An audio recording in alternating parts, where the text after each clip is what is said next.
그리스 사람으로서 로마의 역사를 기록한 폴리비오스라는 분은 자신의 저서 역사 제6권에서 로마 군대 편제에 대해서 자세하게 기록했습니다.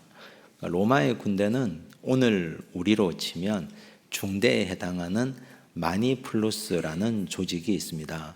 그 안에 켄투리아라는 조직이 2개가 또 소속되어 있습니다.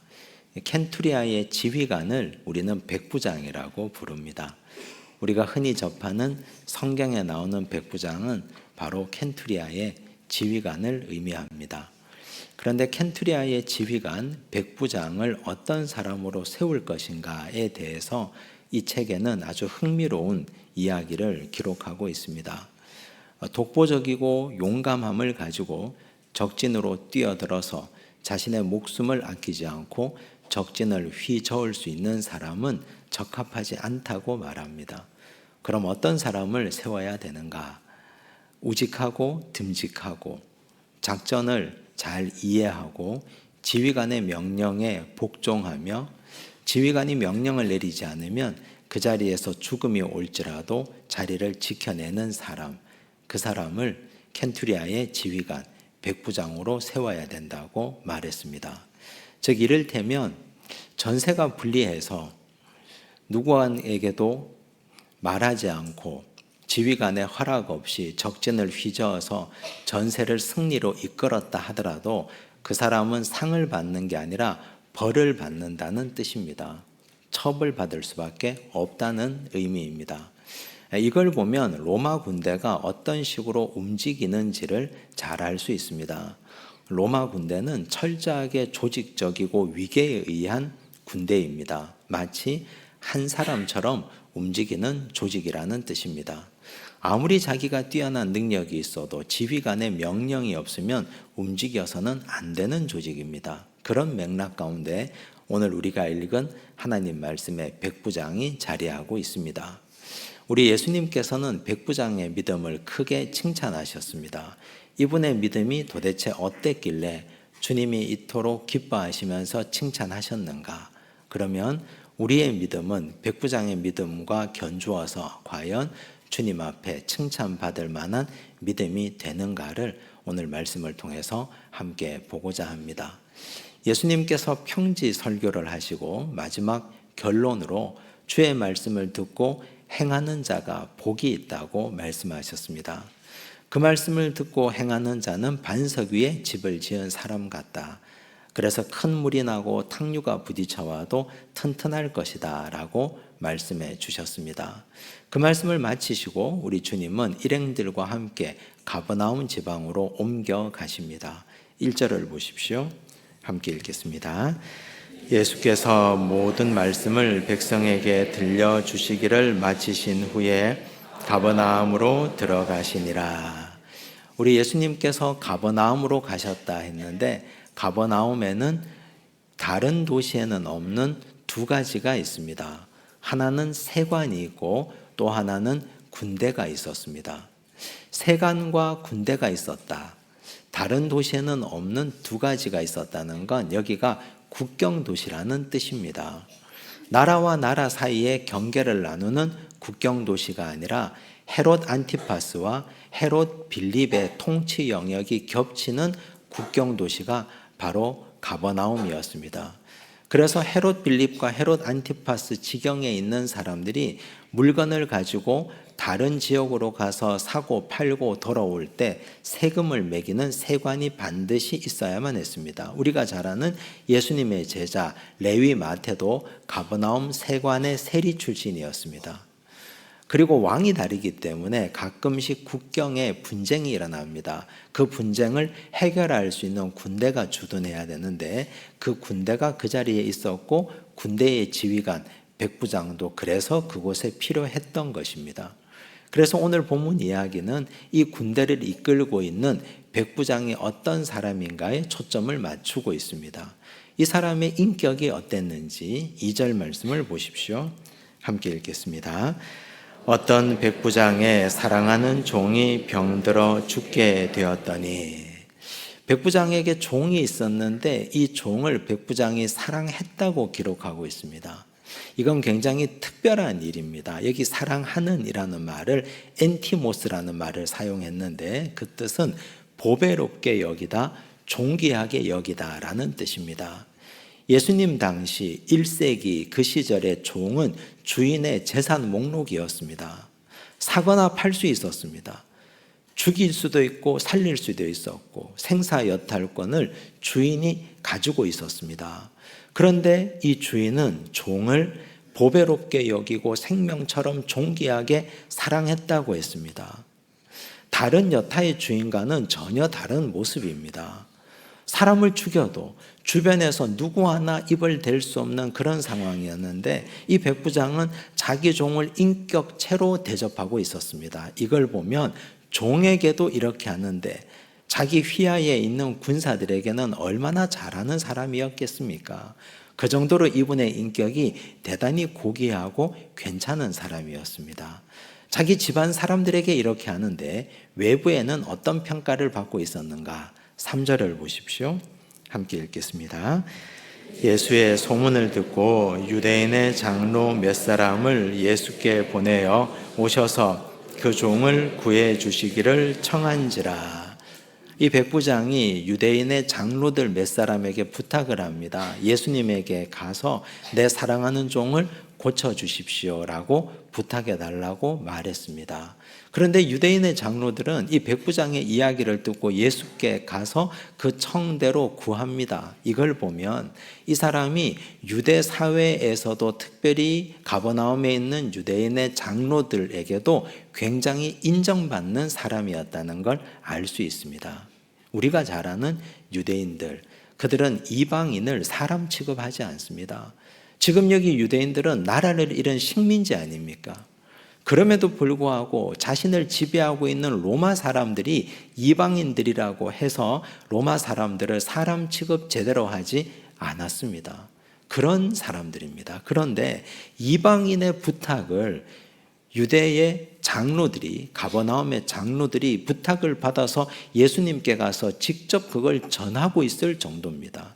그러니 유대인들에게도 존경받고 인정받는 사람임에 틀림없습니다. 특히 그 당시 예수님이 기득권 세력들에게는 사랑받지 못했습니다. 예수님은 병든 자, 가난한 자, 여인들, 주변에 아무것도 없는 사람들에게 선풍적인 인기를 누리고 있었습니다.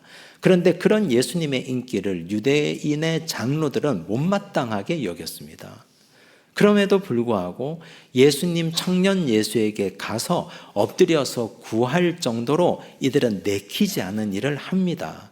그 정도로 백부장이 유대 사회에서 존중받고 있는 사람이었습니다. 안으로는 자기의 종을 사랑하고 밖으로는 사회적으로도 굉장히 인정받고 있는 사람, 그분이 바로 백부장이었습니다. 그런데 우리가 이상한 것은 우리가 아는 예수님 당시의 유대인의 장로들이 별다른 이유 없이 이렇게 이방인을 극진히 대접했겠는가 하는 의문입니다. 이유가 있었습니다. 4절과 5절을 보십시오. 함께 읽습니다. 이에 그들이 예수께 나와 간절히 구하여 이르되 이 일을 하시는 것이 이 사람에게는 합당하니이다. 그가 우리 민족을 사랑하고 또한 우리를 위하여 회당을 지었나이다 하니 이것 때문입니다. 이 사람 백부장은 그 당시 가버나움의 유대 사회에서는 든든한 후원자였습니다. 어느 정도였는가? 회당을 지어줄 정도로 굉장한 후원자였습니다. 이분이 어디서 이런 물질이 있었는지 성경이 분명히 말하지 않으니 우린 알 길은 없으나 그러나 이분은 자신이 가진 재력으로 가버나움의 유대인을 위한 회당을 지어줬습니다. 이걸 가지고 유대인의 장로들이 예수님께 와서 이런 말을 합니다. 이 일을 행하는 것이 이 사람에게는 합당합니다 라고 말했습니다. 여러분, 여기서 합당한이라는 단어가 중요합니다. 헬라어로 악시오스라는 형용사를 썼습니다. 저울에 균형을 맞추는 이라는 뜻입니다. 악시오스. 이 동사가 아고라는 동사에서 왔는데 끌어내려 무게의 중심을 맞추다라는 뜻이 있습니다. 여러분, 저울을 한번 떠올려 보십시오. 양쪽에 물건을 올려두는 저울이 있습니다. 왼쪽에다가 무거운 무게의 물건을 올려둡니다. 오른쪽에는 아무것도 없습니다. 그러면 왼쪽으로 확 기웁니다. 내려갑니다. 그 균형을 맞추려면 같은 무게의 물건을 오른쪽에다가 올려둬야 됩니다. 그러면 정확하게 균형을 맞출 수가 있습니다. 즉 이런 말입니다. 이분이 백부장이 우리 유대 사회에 행한 일은 회당을 지어주는 굉장히 중요한 일이었습니다. 이미 무게중심이 이분에게로 확 기울어져 있습니다. 그런데 지금 이걸 갚을 기회입니다. 이 사람이 정말 사랑하는 종이 병들었는데 당신이 와서 이 병을 고쳐주기만 하면 이제 어느 정도 악시오스, 무게중심의 균형을 맞출 수 있게 된 겁니다. 그러니 합당한 대우를 해 주십시오라는 부탁입니다. 여러분, 이건 우리가 살아가는 인간 사회에서 악시오스적인 생각은 대단히 중요합니다. 왜 중요한가? 사람은 은혜를 받았으면 당연히 은혜를 갚아야 되지 않습니까? 내가 살면서 큰 은혜를 받았으면 한 번에 갚든지 나누어서 갚든지, 갚지 못하면 감사한 마음이라도 입으로라도 표현하며 살아야 됩니다. 이것이 사람된 도리입니다. 특히 고대 사회에서는 개국 공신들에 의한 그들에 대한 농공 행상이 굉장히 중요했습니다. 나라가 새롭게 세워지면 등급을 나눕니다. 1등급, 2등급, 3등급 그 외 기타 등급들을 나눕니다. 그런 자들을 가지고 그 대상으로 농공 행상을 합니다. 농공 행상의 뜻이 무엇입니까? 공로를 토론하고 논해서 상을 주는 걸 농공 행상이라고 말합니다. 만약에 농공 행상이 잘못되면, 거기에 불만을 품는다면 그 왕조가 오래 갈 수가 없습니다. 그래서 개국 공신들에 대한 농공 행상은 다 펼쳐놓고 해야 됩니다. 나는 저 사람보다 훨씬 더 큰 공을 세웠는데 저 사람은 전답과 노비와 벼슬과 모든 것까지 다 받았는데 나는 겨우 이거밖에 못 받았다. 그러면 그 사람이 불만 세력이 됩니다. 불만 세력을 규합하면 그 왕조가 오래 갈 수가 없습니다. 농공 행상은 철저하게 합리적으로 누가 보더라도 그래도 되겠다 할 정도로 해야 됩니다. 그건 오늘날도 마찬가지입니다. 이 사회에서 손해보는 사람 있습니까? 내가 열심히 일했는데 그 수고에 대한 대가를 얻어야 됩니다. 나는 열심히 무료 봉사만 하고 돌아서면 이 사회에서 그런 사람을 잡아둘 수가 없습니다. 뭔가 했다면 당연히 베풀고 나누고 그 수고에 대한 대가를 지불해야 됩니다. 그건 사회적인 합의입니다. 그런데 교회는 어떻습니까? 만약 교회가 악시오스적인 생각으로 합당한 대우를 요구하기 시작하고 합당한 대우를 해야 된다고 말한다면 과연 그 교회가 정상적인 교회 공동체라고 말할 수 있을까? 세상은 합당한 대우를 요구하고 합당한 대우를 해야 된다고 말하지만 교회는 그렇게 되어서는 정상적인 교회가 될 수가 없습니다. 여러분, 교회의 본질은 은혜입니다. 은혜 공동체입니다. 하나님께 받은 은혜가 너무 놀랍고 크고 과분해서 우리는 그 은혜에 대해서 하나님의 은혜에 함께 잠겨서 살아가는 존재들입니다. 우리가 크고 작은 선행들을 할 수 있습니다. 교회를 위해서 수고할 수 있습니다. 그런데 하나님께서 그 아들 독생자 예수 그리스도를 주신 은혜에 비할 수가 있겠습니까? 우리가 평생 살면서 헌신하고 수고한 것, 그거 다 모아도 하나님이 독생자 예수를 주신 그 은혜의 100만 분의 1이라도 갚아드릴 수가 없습니다. 그럼에도 불구하고 사람들은 합당한 대우를 요구합니다. 합당한 대우를 받겠다고 말합니다. 해줘야 된다고 말합니다. 그건 정상적인 교회라고 말할 수가 없습니다. 19세기 영국의 빅토리아 시대, 영국 예배당, 거기에 영향을 받은 유럽의 많은 교회 예배당에 가면 장의자가 있습니다. 장의자 앞에 우리가 앉아있는 그 자리에 손바닥 크기만한 동판이 붙어 있습니다. 많은 교회들이 그렇습니다. 지금도 그 흔적이 유럽의 각 교회마다 남아 있습니다. 그 동판의 내용을 읽어보면 한 가문의 이름이거나 그 사람의 이름입니다. 무슨 뜻이냐? 우리 가문이 이 자리를 샀으니 아무도 앉지 마시오 하는 이야기입니다. 어떤 때는 그 가문이 한 주를 통째로 다 산 적도 있습니다. 그 가문의 사람들이 돈을 내고 합당한 대우를 이 교회에서 요구하는 겁니다. 그리고 교회는 그 자리값을 받고 동판을 봐가지고 자리를 팔았습니다. 어떤 교회는 가보면 모든 자리마다 다 동판의 이름이 다 새겨져 있습니다. 그럼 두 가지 문제가 생깁니다. 첫째는 그 교회에 처음 나온 나그네 앉을 자리가 없습니다. 방문해도 그 자리에 어디에 앉을 수 있겠습니까? 가난한 자, 병든 자, 몸이 불편한 자들, 자리값을 내고 합당한 대우를 요구할 수 없는 사람들은 저 구석에 서서 예배드려야 됩니다. 자리값을 내고 그 자리에 값을 치른 사람들이 예배당에 오지 않아서 자리가 텅텅 비어도 그 자리는 누구도 앉을 수 없습니다. 두 번째 문제는 더 많은 사람이 와서 내가 저 자리가 좋으니 저 자리를 내가 사겠습니다 하면 돈을 더 주면 박힌 동판을 파고 새 동판을 박아버립니다. 그러면 거기서 쫓겨납니다. 여러분, 그런 일이 19세기 유럽에서 자행되고 있었습니다. 그런데 지금 유럽 교회가 어떻게 되었습니까? 세속화의 거센 물결이 들어온 그 교회, 이제는 아무도 동판이 있는 자리에 앉을 사람이 없습니다. 거기에 새겨진 이름들은 다 이제는 세상을 떠난 사람들이 되었고, 교회가 세속화된 그 결과를 지금 유럽 교회는 톡톡히 치르고 있습니다. 여러분, 교회의 세속화는 딴 게 아닙니다. 목회자가 이 교회에서 열심히 목회했다고 합당한 대우를 당당하게 요구하고 그 대우를 받아주는 것이 세속화입니다.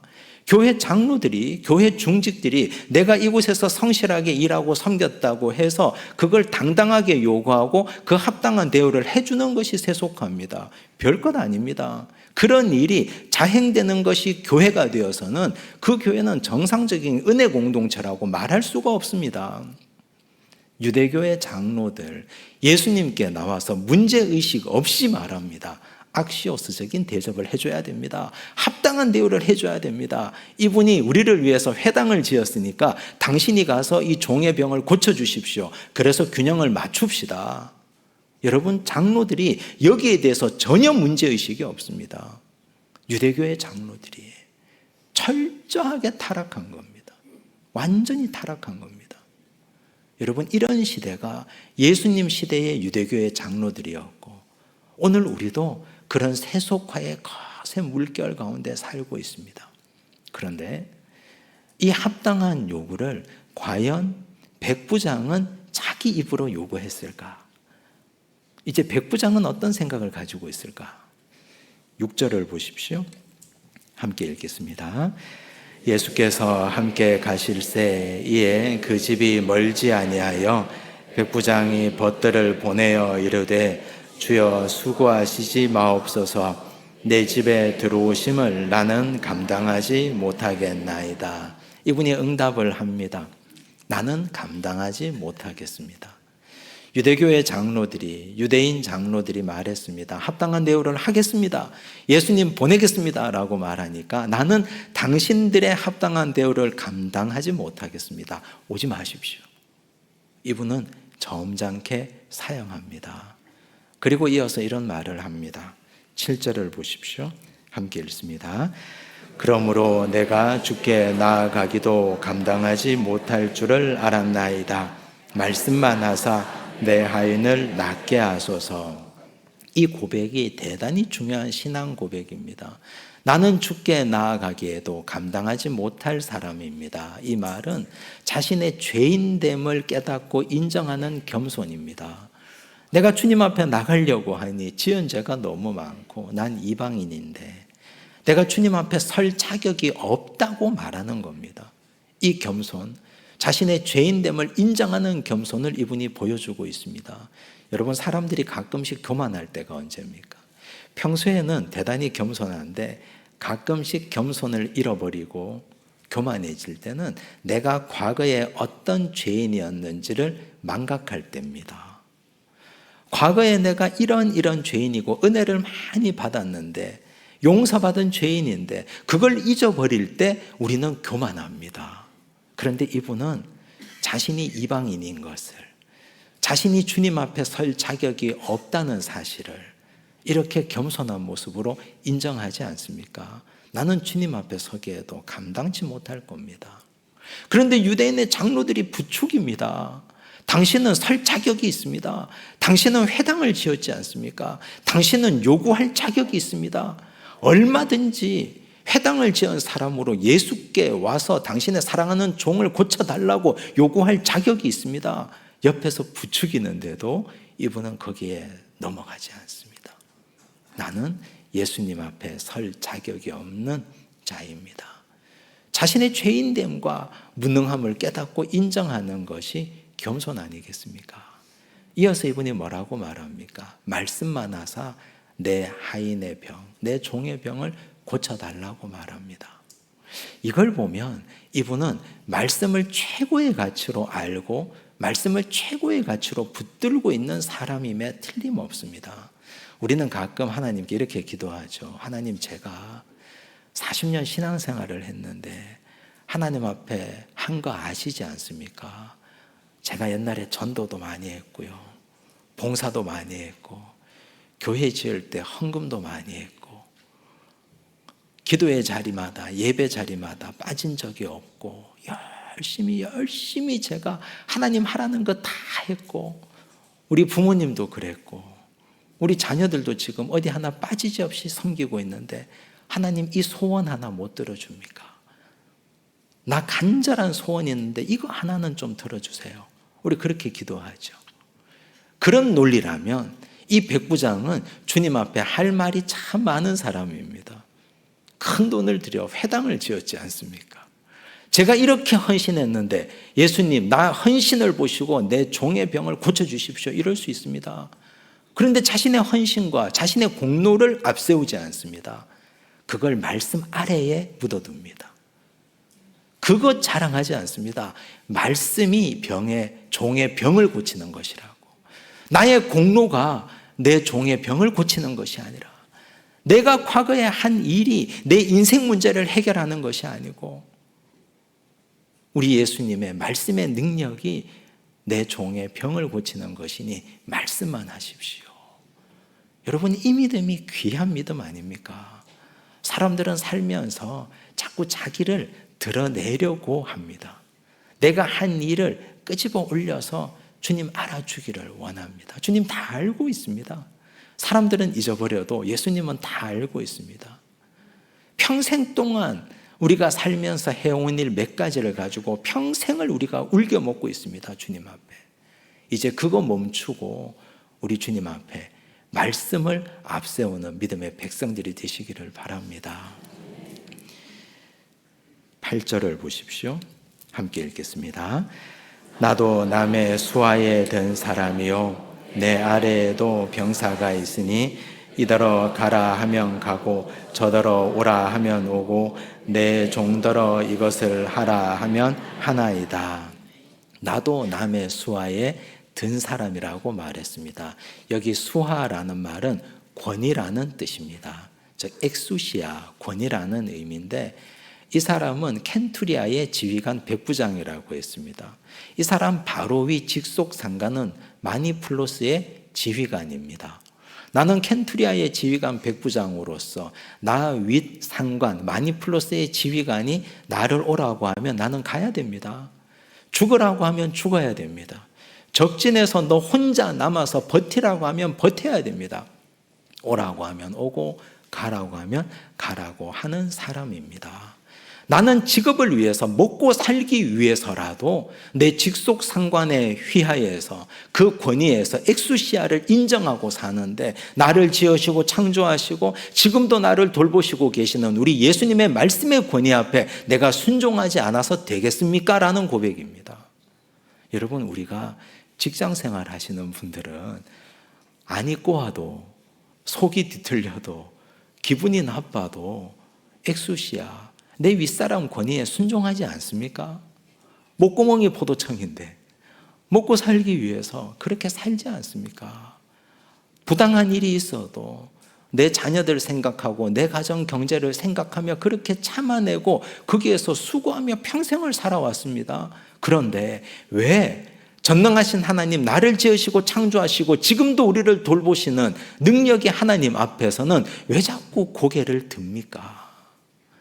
우리 주님 앞에서, 그 권위 앞에서는 왜 순종하지 않습니까? 말씀의 권위, 창조의 능력을 가진 그 말씀의 권위 앞에서 우리는 거기에 진짜 무릎을 꿇고 숙여야 하지 않습니까? 그 말씀입니다. 그래서 이분의 이 고백을 들으신 예수님이 놀라워하십니다. 9절과 10절 보십시오. 함께 읽겠습니다. 예수께서 들으시고 그를 놀랍게 여겨 돌이키사 따르는 무리에게 이르시되 내가 너희에게 이르노니 이스라엘 중에서도 이만한 믿음은 만나보지 못하였노라 하시더라. 보내었던 사람들이 집으로 돌아가 보매 종이 이미 나아 있었더라. 종이 나아 있었던 것은 두말할 이유도 없고, 예수님이 놀랍게 여겨 이분의 믿음을 대단히 칭찬하셨는데 이스라엘 중에서도 이만한 믿음은 내가 만나본 적이 없다고 그랬습니다. 이만한 믿음, 구체적으로 어떤 믿음입니까? 자신의 죄인됨을 인정하는 겸손한 믿음입니다. 자신의 과거에 잘한 것, 해당 지은 것 자랑하지 않고 말씀의 능력을 붙잡고 의지하는 믿음이었습니다. 예수님의 전적인 권위 앞에 내가 철저하게 순종하겠다는 순종의 믿음이 이만한 믿음입니다. 여러분, 우리 예수님이 우리의 믿음을 보시고 뭐라고 하시겠습니까? 내가 이만한 믿음을 본 적이 없다고 칭찬받을 만한 믿음이 우리의 믿음이 되시기를 바랍니다. 백부장의 믿음에 비교해서 우리의 믿음을 비추어 보고 하나님을 실망시키는 믿음으로 평생을 살아왔다면 우리가 다시 돌이켜서 원점에서 다시 집을 지어가고 다시 기도하고 생각하고 회개할 것 회개하고 돌이킬 것 돌이키고 다시 출발해서 하나님의 기쁨과 그리스도에게 영광이 되는 주의 자녀들이 되시기 바랍니다. 기도하겠습니다. 아버지 하나님, 우리는 유대인의 장로들처럼 합당하게 대우받기를 좋아했고 합당하게 대우하는 걸 당연히 여겼습니다. 하지만 하나님 앞에서는 합당한 건 복음밖에 없다는 것을 깨닫습니다. 우리의 수고와 우리의 공로를 주님 앞에 가지고 나와서 합당한 요구를 하는 것이 얼마나 교회를 세속화시키는지를 다시 한번 깨닫습니다. 아버지 백부장의 믿음처럼 주여 우리에게도 다시 한번 주님 앞에 서기 부끄러워하는 우리의 죄인됨을 인정하는 겸손한 믿음을 허락하여 주옵소서. 우리의 공로와 지난날에 잘한 것들을 자랑하지 않고 오히려 말씀을 붙잡고 나아가게 하여 주시옵소서. 주여 또한 우리가 나도 남의 수하에 있는 사람이라고 고백한 백부장처럼 우리도 우리 하나님의 말씀의 권위 아래 순종하는 자들, 이만한 믿음을 가지게 하여 주시옵소서. 모든 말씀 예수님 이름으로 기도드리옵나이다. 아멘.